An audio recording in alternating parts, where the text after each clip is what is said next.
चलिए बात कर लेते हैं देश की आन बान और शान की। 73वें गणतंत्र दिवस के मौके पर राजधानी दिल्ली का राजपथ शक्ति पथ में तब्दील हो गया। यहां भारत की सैन्य शक्ति के साथ ही सांस्कृतिक झलक, परंपरागत विरासत की झांकी पेश की गई।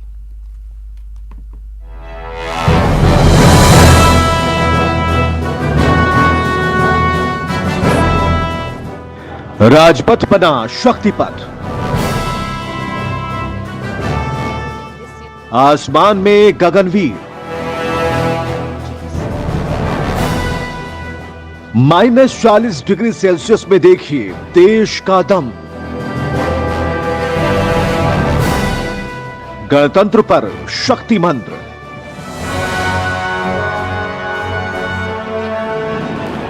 ये नहीं देखा तो फिर क्या देखा, ये उभरता भारत है जो दुश्मनों के खिलाफ दहाड़ता है।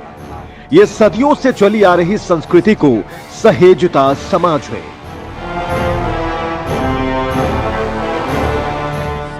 ये 75 साल पहले आजाद हुआ वो देश है जहां 73 साल से लगातार गणतंत्र के अनुशान के साथ लोग चल रहे हैं, पल रहे हैं।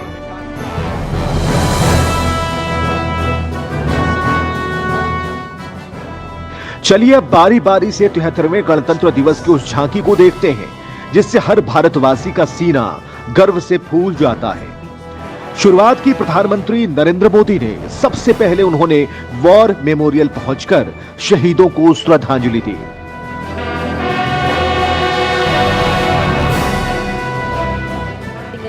इसके बाद राजपथ पर राष्ट्रपति रामनाथ कोविंद का स्वागत किया।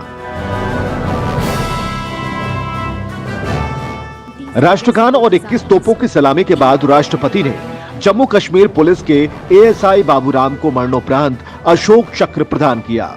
उनकी पत्नी रीता रानी ने शांति काल में वीरता का सबसे बड़ा पदक लिया। परेड की शुरुआत परमवीर चक्र और अशोक चक्र वीरता पुरस्कार विजेताओं के साथ हुई। गणतंत्र दिवस परेड की पहली मार्चिंग हुई दुनिया के इकलौती घुड़सवार सैनिक दल यानी भारतीय सेना की 61 कैवेलरी रेजिमेंट की टुकड़ी से, जिसका गठन 1953 में सभी राज्यों की अश्व इकाइयों को मिलाकर किया गया था। इसके बाद परेड में भारतीय नौसेना की झांकी दिखी जिसमें 1946 के नौसैनिक विद्रोह को दर्शाया गया। वायुसेना की झांकी का हिस्सा बनी भारत की पहली महिला राफेल विमान पायलट। राजपथ पर परेड में निकली वायुसेना की झांकी में देश की पहली महिला राफेल लड़ाकू विमान पायलट शिवांगी सिंह ने भी भाग लिया।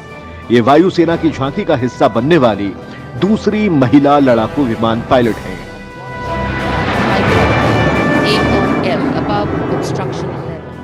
इसके बाद बारी बारी से अलग अलग राज्यों, विभागों और सशस्त्र बलों की 25 झांकियां दिखाई गईं। मंच के ऊपर होगी मेघना फॉर्मेशन। Group captain Manish. इन तमाम झांकियों के बाद भारतीय एयरफोर्स की ताकत देखने को मिली। राजपथ के ऊपर से जब एयरफोर्स के लड़ाकू विमान आए तो पूरा आसमान गूंजने लगा। 4 अपाचे हेलीकॉप्टर्स 5 एरोहेड फॉर्मेशन में उड़ान। वायुसेना की गर्जना देख लोगों के रोंगटे खड़े हो गए तो वहीं जोश आसमान की ऊंचाई पर पहुंच गया। राजपथ पर वायुसेना के कई विमानों ने अपने करतब दिखाए। एयरफोर्स के फाइटर जेट्स ने अलग अलग फॉर्मेशन बनाए जिसमें राफेल, सुखोई, जगुआर, MI-17 और अपाचे हेलीकॉप्टर नजर आए। फॉर्मेशन की अगर बात करें तो मेघना, एकलव्य, बाज, तिरंगा, विजय और सबसे खास अमृत फॉर्मेशन रहा जिसमें कई विमान एक साथ नजर आए। आखिर में एयरफोर्स के 75 एयरक्राफ्ट्स ने एक साथ फ्लाई पास्ट किया। 9 विमान। Bureau report, news 18 network.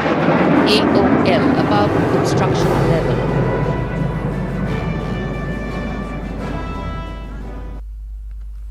और अब बात गहलोत पाठ की। गणतंत्र दिवस पर मुख्यमंत्री अशोक गहलोत ने पार्टी छोड़ने वालों पर करारा वार किया। साफ साफ संदेश दिया कि पार्टी छोड़ने वालों से कोई फर्क नहीं पड़ता। कांग्रेस छोड़ने वालों को गहलोत की खरी खरी। दल बदलो नेताओं पर करारा प्रहार। पार्टी छोड़ने वालों से फर्क नहीं, कई गए फिर वापस आना पड़ा। गणतंत्र दिवस पर गहलोत पाठ। कोई छोड़ के जाए कोई फर्क नहीं पड़ता है, जाए उसका स्वागत है, आए उसका स्वागत है। राहुल गांधी ने जो बात कही थी, नहीं भाई जाना हो तो जाओ, बाकी तो कम से कम लोग काम करें। आप चले जाओगे, जो आप पार्टी में रह करके भी आप अगर पार्टी बुराई करोगे, आपके मन और मस्तिष्क के अंदर पार्टी की बात नहीं रहेगी, उससे ज्यादा नुकसान है पार्टी को। इससे अच्छा आप जाइए बाहर।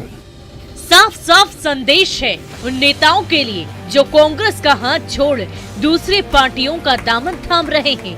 गणतंत्र दिवस पर गहलोत का पाठ है उनके लिए जो दल बदल का खेल में लगे हुए हैं।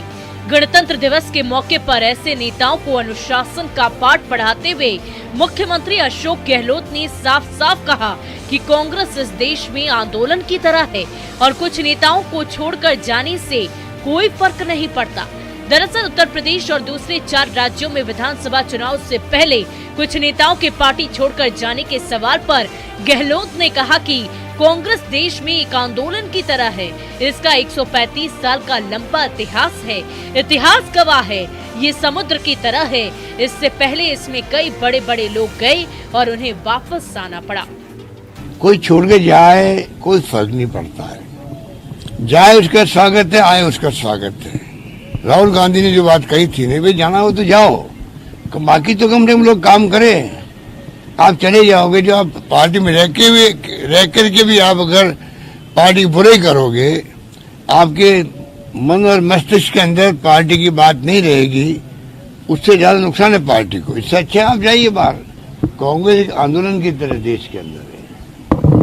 आज 135 साल का इतिहास अगर है, लंबा इतिहास है, तो आप सोच सकते हो कि इसके अंदर ये समुद्र की तरह है, समुद्र की तरह है। इसमें पहले भी कई लोग गए बड़े बड़े, उनको वापस आना पड़ा पार्टी के अंदर। ये इतिहास गवाह है। मैं नाम तो क्या लूं लोगों के, परंतु आप जानते हो, देश जानता है, बड़े बड़े नेता पार्टी छोड़ के गए, वापिस आए। ये पार्टी का एक ऑरा है देश के अंदर, घर घर के अंदर है। आज भी एकमात्र पार्टी के सत्ता में हम नहीं है। एकमात्र पार्टी कांग्रेस पार्टी जो पूरे देश के हर गांव में बसेगी, हर घर में बसेगी, मिलेगी आपको। मौका गणतंत्र दिवस का था, अनुशासन के पाठ का, तो कांग्रेसियों को अशोक गहलोत ने संदेश दिया ही, लगे हाथ बीजेपी पर भी निशाना साधा। आज भी एकमात्र पार्टी के सत्ता में हम नहीं है। एकमात्र पार्टी कांग्रेस पार्टी जो पूरे देश के हर गांव में बसेगी, हर घर में बसेगी, मिलेगी आपको। बाकी पार्टी सत्ता में तो है, उन लोग पूछते ही, नॉर्थ ईस्ट में नहीं पूछता है बीजेपी को, दक्षिण राज्यों में नहीं पूछ रहा इन लोगों को कोई भी। आज भी पूरा देश उज्ज्वलित है इनकी हरकतों से, चाहे वो केंद्र में हो चाहे बीजेपी की सरकार राज्यों में हो। आज सब जगह सरकारें जो है फेल हो रही है, जनता उज्ज्वलित है, इनके कारनामों को समझ रही है। असहमति व्यक्त करने वाले जेल जा रहे हैं, वो राष्ट्र विरोधी हो गए, जबकि लोकतंत्र में तो असहमति और आलोचना भी, उसका भी स्वागत करना चाहिए। इसलिए आज देश पूरा समझ रहा है, धीरे धीरे उनका ऑरा खत्म हो रहा है और जनता इनको सबक सिखाएगी। दरअसल माहौल चुनावी है और इस चुनावी माहौल में नेता एक जहाज छोड़ दूसरे जहाज में सवार हो रहे हैं। होता भी है, लेकिन इस बार जिस तरह से कांग्रेसी नेताओं का पार्टी छोड़ने का सिलसिला बदस्तूर चल पड़ा है, उससे कांग्रेस पार्टी की चिंता जरूर बढ़ गई है। खैर, सियासत है, वैसे ही कहते हैं राजनीति में ना तो कोई अस्थायी दोस्त है और ना ही स्थायी दुश्मन। जयपुर से न्यूज़ 18 राजस्थान के लिए दिनेश शर्मा की रिपोर्ट। राज्यपाल कलराज मिश्र ने गणतंत्र दिवस पर राजभवन में संविधान पार्क का शिलान्यास किया। इस दौरान मुख्यमंत्री अशोक गहलोत, विधानसभा अध्यक्ष डॉक्टर सीपी जोशी मौजूद रहे। जयपुर विकास प्राधिकरण की ओर से बनाए जा रहे संविधान पार्क में चरखा कातते राष्ट्रपिता महात्मा गांधी की प्रतिमा विशेष आकर्षण के रूप में प्रदर्शित की जाएगी, जिसने आजादी के आंदोलन में चरखे के जरिए स्वदेशी के आदर्श को जीवंत किया था। इसके साथ ही महाराणा प्रताप और उनके घोड़े चेतक की मूर्ति होगी। संविधान पार्क बनाने वाला राजस्थान देश का पहला राज्य है जहां राजभवन में इस तरह का अनूठा संविधान पार्क बनेगा।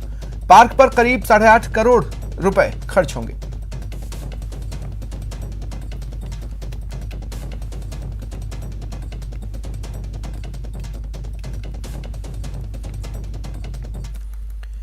खबर चित्तौड़गढ़ से। कॉलेज की दोस्ती आज सामाजिक सरोकारों में अग्रणी भूमिका निभा रही है। सांसद सीपी जोशी और उनके दोस्तों के सेवा संस्थान ने गणतंत्र दिवस के अवसर पर मोबाइल एम्बुलेंस की शुरुआत की। ये निःशुल्क मोबाइल लेबोरेटरी एम्बुलेंस दूरदराज के ग्रामीण क्षेत्रों में जाकर लोगों की स्वास्थ्य जांच करेगी और चिकित्सकों के दिशा निर्देश में संबंधित रोगों की दवाइयां उपलब्ध कराएगी।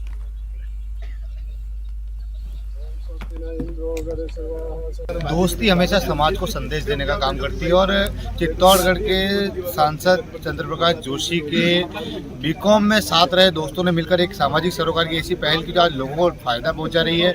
2 एम्बुलेंस लगातार लोगों तक पहुंचकर उनको जांच और अब उपचार के लिए दवाइयां तक मुहैया कराएगी। किस तरह की पहल की गई, इसी पर बात करने के लिए हमारे साथ सांसद चंद्र प्रकाश जोशी मौजूद है। आइए जानने की कोशिश करेंगे उनसे किस तरह की ये शुरुआत हुई और क्या इसके फायदे लोगों को मिलने वाले। शुरुआत में हमारे बीकॉम ग्रुप में उन सारे मित्रों ने कहा कि एक संस्थान का गठन किया जाए और उसमें हम लोग कोई सेवा के कार्य करें। तो सबसे पहले मूक बधिर बच्चों के स्कूल में शेड बनाना हो, कुछ बच्चों को ऊनी वस्त्र देना हो, ये काम शुरू किया। उसके बाद लगभग 1 लाख पौधे लगाने का टारगेट लेके उस दिशा में काम किया। कोविड में पूरे लोकसभा में काढ़ा वितरण हो चाहे दवाई वितरण हो, एक 50 बेड का एक बिरला हॉस्पिटल में वार्ड का संचालन किया जिसमें चाय नाश्ते भोजन से लेकर ऑक्सीजन कंसंट्रेटर दवाइयाँ सारी सुविधा निःशुल्क उपलब्ध कराई। और अब ये 2 ऐसी वैन हैं जिनके माध्यम से सीबीसी की मुफ्त में जांचें और आने वाले समय में मेडिसिन भी मुफ्त हो, उनको मेडिकल एडवाइस भी मिले और सुविधा भी मिले। इस प्रकार का एक काम चित्तौड़ सेवा संस्थान है। हमारे संरक्षक अनिल सिसोदिया जी, गोपाल इनानी जी, भरत जी, शांतिलाल जी, ये सब लोग मिलकर इस चिकित्सा के क्षेत्र को इस दिशा में ये लोग इसका संचालन बोले तब फिर क्षेत्रों में जाएगी और लोगों को लगातार स्वास्थ्य मुहैया कराएगी। आने वाले समय में एक पूरी मुहिम जो है एक बड़ा रूप लेगी, इस बात की पूरी संभावना है। कैमरा पर्सन सत्यनारायण के साथ सुभाष बैरागी, न्यूज़ 18 चित्तौड़गढ़।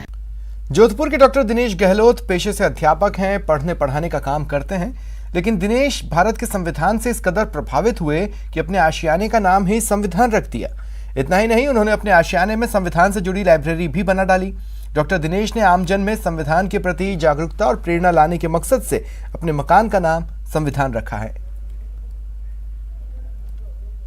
जितने विविधता वाला देश भारत है, जितने वर्ग, जितने संप्रदाय, जाति के लोग भारत में रहते हैं, उन सब लोगों की भावनाओं को, उन सब लोगों की आकांक्षाओं को समेटता है भारत का संविधान। क्योंकि मैं ये सोचता हूँ कि जो भी घर के आगे पीछे से जाएगा वो ये देखेगा और उन्हें इस प्रकार का एक आकर्षण पैदा होगा कि भाई ये संविधान क्या है। तो मैं ऐसा समझता हूँ कि संविधान के संदर्भ में जागरूकता का अभाव है और अगर इन प्रकार के प्रयासों से अगर जागरूकता बढ़ाई जा सकते हैं तो इस प्रकार के प्रयास किए जाने चाहिए।